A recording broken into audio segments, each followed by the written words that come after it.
10 bike lengths ahead, a brown lump rested on the fog line of the shoulderless highway. If the lump was scat, I'd put money on bear.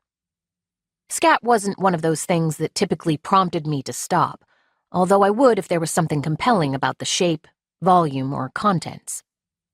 As I neared, the lump looked as if it could be a work glove or knit hat. Its edge wavered. Roadkill. I was excited, as if this dead animal were a longed-for birthday present. I stopped and looked down at tidy, chocolate-colored feathers. Long black eyelashes were set against a white face blaze. The bird was belly down, head turned to the side, feathers spread like a blanket, gray beak curved to the road. A slight breeze raised some feathers, and they flapped noiselessly back into place. I took a picture and continued on. Did the spirit stay connected? When a car drove over the physical trace, was the spirit brutalized? Did it feel crush and tread mark again and again? Feathers on roadkill don't stick to the road. They lift when cars pass.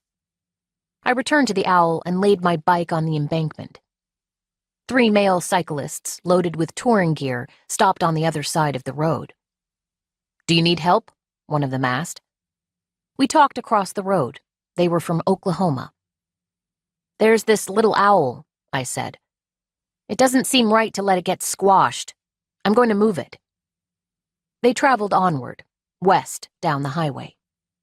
I picked up the owl, folded its wings around its body, light and tiny in my cycling-gloved palms. The owl's head hung forward, weighted by its skull. In my left hand, I turned the owl over, tracing the bones along its left wing and then the right. The wing bent between elbow and wrist, the bone crushed like eggshell. I slid my fingers down the owl's beak, touching the tawny feathers on its breast and then its feet. The tiny talons, black daggers.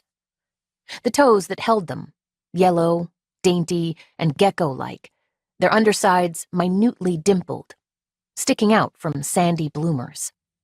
Between my thumb and index finger, I held a toe, the talon, smooth and warm with a sharp point, like a cat's claw.